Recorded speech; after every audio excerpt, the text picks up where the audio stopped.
perhaps the most surprising and exciting game to be announced during this week's State of Play was Tides of Annihilation. This game is being developed by a fairly brand new Chinese game developer, Eclipse Glow Studio. But seeing this game during the event threw me for a loop and genuinely had me losing my mind, because this game in particular looks very impressive. Everything from its DMC inspired combat, lore inspirations, art direction, and overall presentation already has this game at the very top of my list. We've got even more footage and information to go over, so let's get into it. Coming from PlayStation blog, Tides of Annihilation is introduced to us. Quote, "Here at Eclipse Glow Studio, we're thrilled to finally introduce Tides of Annihilation, our PS5 action-adventure game that thrusts you into a shattered mystical London. Tides of Annihilation was inspired by a straightforward idea: to capture the thrill of fighting alongside trusted allies in a single-player gaming experience. To that end, we've created an innovative combat system inspired by the ideals of courage, loyalty, and honor." And not gonna lie, when I first saw this game, I genuinely thought it was Expedition 33, both having similar yet unique art styles, both also having mystical worlds and taking inspiration from different eras of history. Tides of Annihilation is one heavily inspired by Arthurian legends, an amalgamation of stories featuring the legendary King Arthur of Britain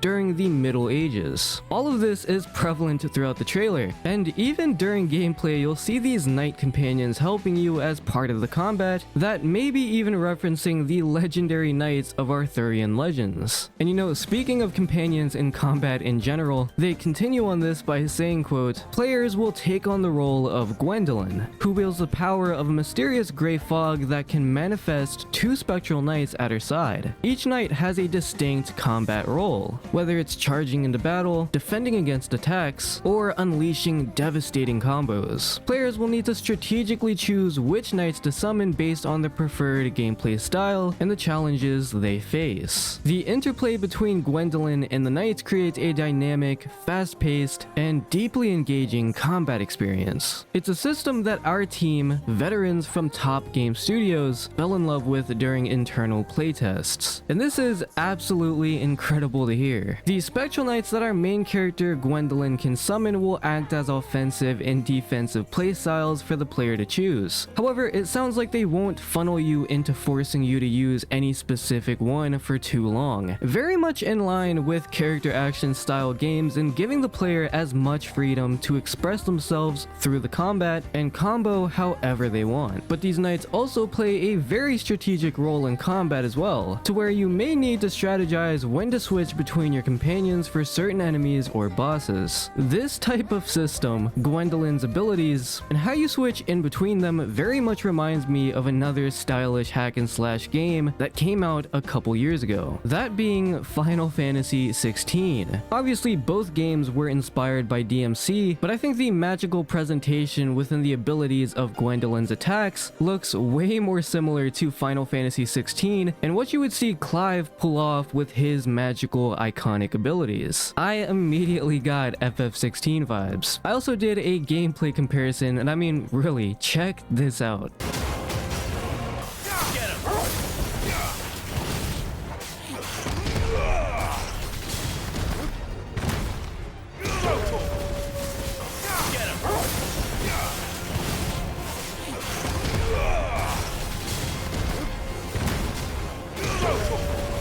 Very similar movesets there. When you're looking at the ice or punching abilities, they are strikingly similar to Ice Age and Wind Up in Final Fantasy 16, which I found pretty awesome given how much I adore the combat in that game. Now, in these types of games, they usually have a cycling system to switch between your weapons or different abilities like you see in something like DMC or FF16, so it'll be interesting to see if these companions almost work in the same vein. Another game we could probably say had some inspirations here was Astral Chain, another amazing and unique action title where instead of your character doing most of the fighting, you are chained to this astral stand that does the fighting for you, hence the name. And I see so much influence from so many incredible hack and slash games in Tides of Annihilation. You know, what I'm personally hoping for is that you can switch in between the offensive and defensive knights on the fly. Just like many other stylish action games and and create your own crazy combos. From the additional gameplay that we got, it looks like that'll be the case. Probably not so much as a cycling system, but looking at Gwendolyn fight, you can definitely tell that you'll be switching in between the two extremely fast, creating insane combos. Hopefully they let us go absolutely wild with it and give us, the players, as many options as possible, as I think that freedom of expression within these type of combat systems is really the best thing about them. They then describe the world of Tides of Annihilation. Our world reimagines London as a sprawling battleground where modern ruins coexist with echoes of medieval past. Imagine the city as a giant tree, its branches representing iconic districts and landmarks, each twisted and transformed by the otherworldly invaders. You'll traverse two distinct versions of this in-between world. Modern London, familiar landmarks stand scarred by the supernatural invasion, offering a haunting glimpse at what once was. Medieval fantasy realm, Arthurian influences reign supreme, creating a medieval world of ancient magic and mythical creatures. Players will explore these interconnected realms, uncover clues, searching for the legendary Grail shards as they unravel the mystery behind the invasion. Now, the way they describe the world as like a giant tree gives me heavy Yggdrasil vibes, the world tree from Norse mythology. This tree that connects every realm and supports all of life. This kind of sounds like what Tides of Annihilation is going for, but in this game, modern landscapes will mix with medieval, a deviation, something unique, and that is an extremely interesting concept. Going in between modern London and medieval London could add so much to both environmental and gameplay variety. And I mean, when you look at the art direction here in the screenshots, it's all extremely fascinating. At least in some of this concept art, it looks like Gwendolyn is riding on a motorcycle. And you know, it really makes me wonder if you'll actually be able to ride vehicles in the game. Matter of fact, how big will this game be in terms of exploration to warrant vehicle exploration? So far, this sounds like it'll be more of a linear experience with interconnected large zones, but interesting things to think about nonetheless. As you explore the world, it's said that you'll come across colossal knights, something the devs absolutely wanted us to see, and something they're clearly proud of given how much we see them throughout the trailer. The description reads, "One of the most awe-inspiring and exciting features of the game are the colossal knights roaming Greater London. More than a spectacular visual backdrop, these are interactive challenges woven into gameplay. You'll climb their immense forms, explore their surfaces, and engage in epic battles that will test your skills and courage. These unique encounters are especially monumentous in our enhanced mode, which is being developed exclusively for PS5 Pro players. With the Pro's additional GPU power and PSSR technology, the game achieves higher resolution, ray tracing, improved image fidelity, and smoother 60 FPS gameplay. This to me is crazy, as not only will we have a variety of locations to explore, very unique locations at that, but we'll also be able to explore these giants themselves as they're that massive. They're essentially acting as their own type of unique dungeons, as you'll be exploring their mysteries, facing off against special encounters, and overall, these sections are set to be jaw-dropping moments within the game. As of now, so far, Tides of Annihilation is currently in alpha, targeting 2026. Naturally, the game will have a leveling system and a skill tree. This action game will also be over 30 hours in length, with over 30 boss fights just within the main game. We'll be able to use 4 weapon types with different playstyles, that being sword, bow, fists, with the 4th weapon being kept a secret as of now. This will be fast-paced, combo-focused combat, described as being very DMC. You'll have the NPCs, Spectral Knights, which you can command, one being offensive and the other being defensive. And you'll also have collectible armors within the game that are purely cosmetic. So far, Tides of Annihilation is looking to be like an action game that surprises us all. It definitely caught my attention, and I'm sure we'll be seeing a lot more with the game looking better than ever. So stay tuned here on the channel to not miss any coverage. Tell me all of your thoughts so far about Tides of Annihilation down below. Is this an action game you're excited for, or are you personally unsure? Anyway, with all of that said, stick around for the newly released extended gameplay, and I will catch you guys in the next one. Let's go.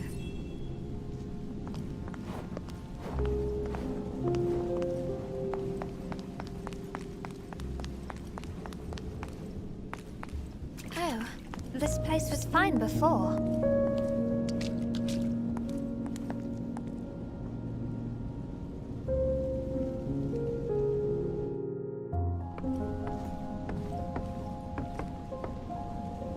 Is this a car? It's too small. It's a baby carriage. Ah, a baby. I'm so sorry for everything that's happened to you.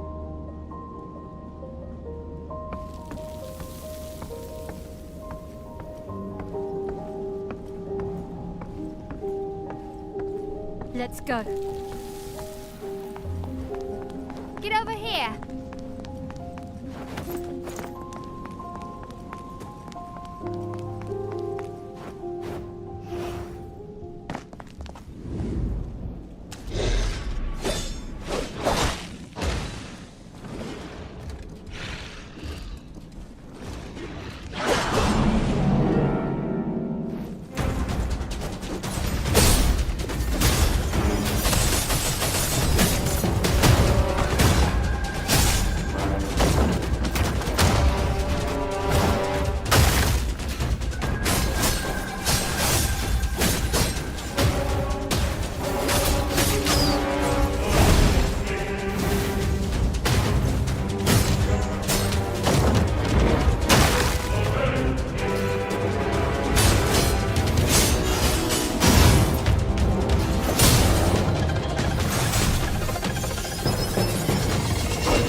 Do you fear that?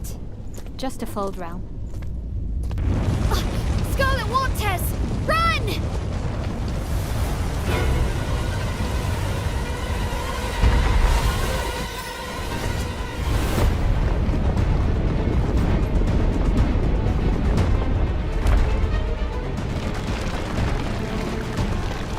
Watch out!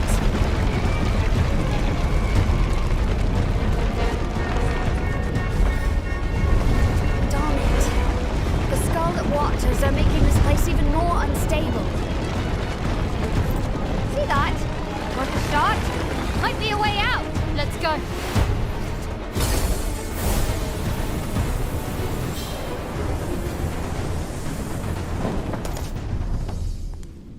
Britannia. Long time no see. Oh no, not again. Ah, no!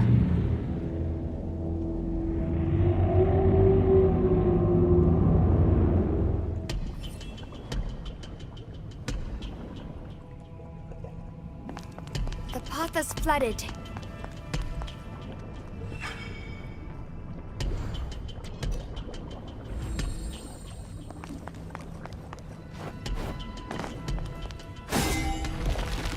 Look, a path. Not enough yet. Let's find more. Up here! Just knock down the pillar. Don't forget, knights don't fear the Scarlet Waters. Nice! Now we can get across.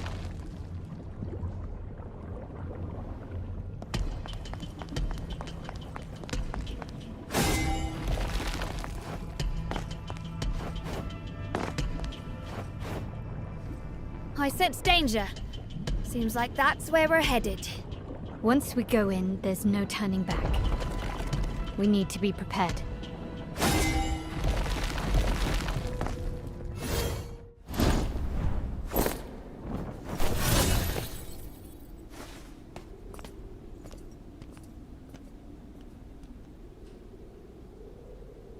I warned you. Gwendolyn,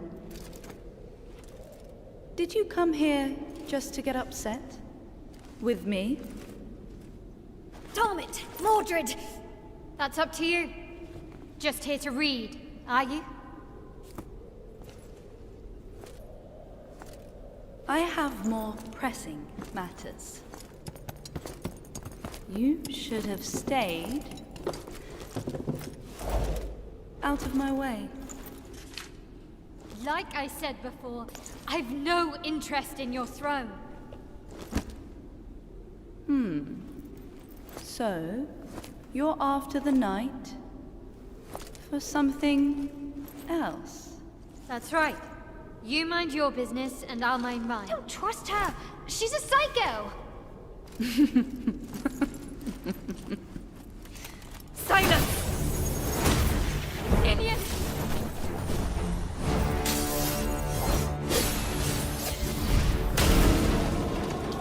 A cheap trick!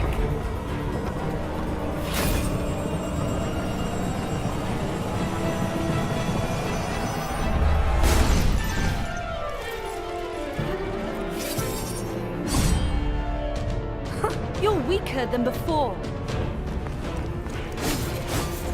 Swinging your sword like that, does that count as fighting? What's this? Can't win on your own, so you call for backup. Too slow.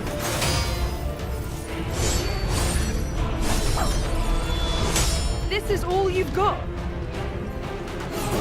Bow to me. Half-baked trick.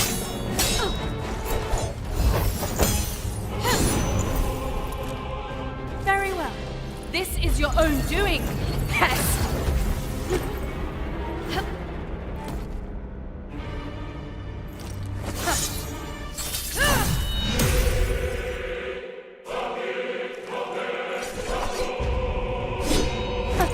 You're a right pain, aren't you?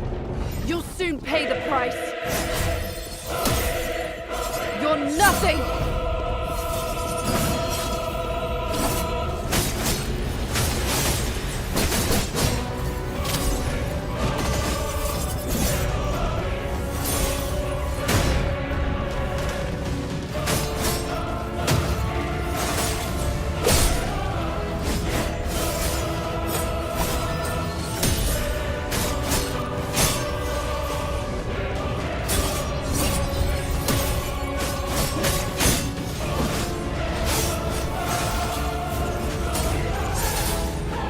What a beautiful sight.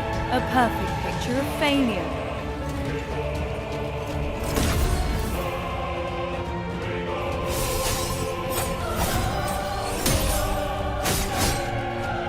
Kneel. Feel the true power of Pendragon. Feel the despair. This is proof of my inevitable victory.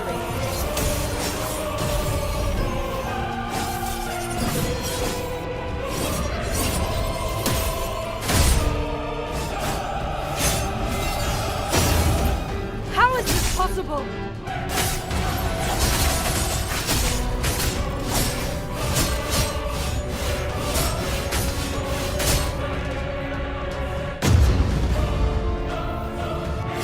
You were just lucky.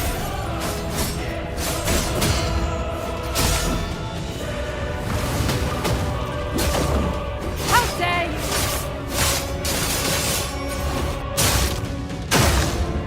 You'll regret that.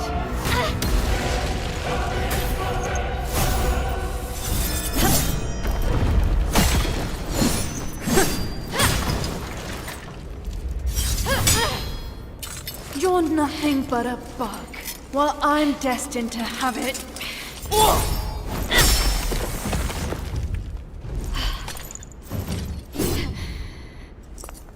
I may be a mere bug.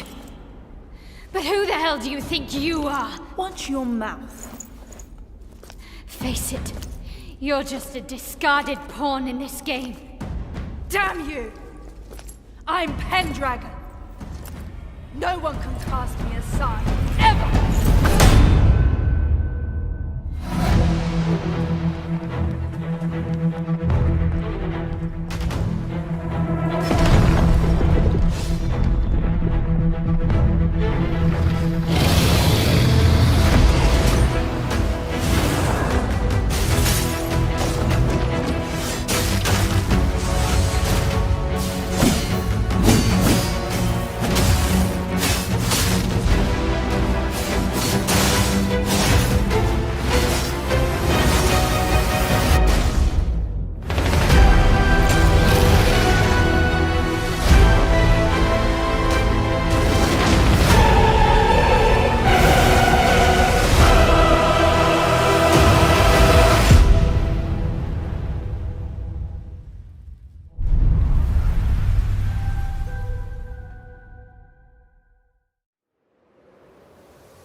No one knows how that world came into being. It devoured everything from the past. Only I was left.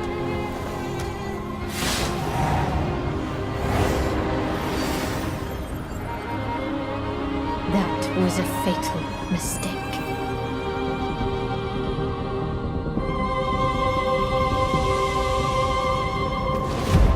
It's the aura of the Grail pieces. I can sense it. As long as it is reforged. My wish can be fulfilled. But wishes come at a price. To pursue one's wishes is to court one's doom.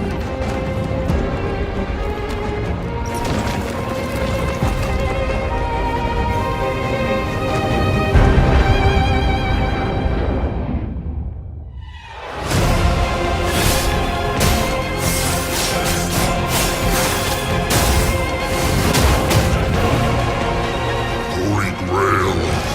Blood. This is a feast only for the king.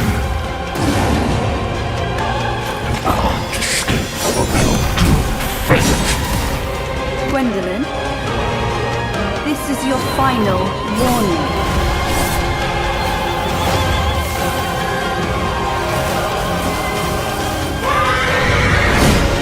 My quarrel lies not with you, but I will take back everything that belongs to me. Even if the price is my soul.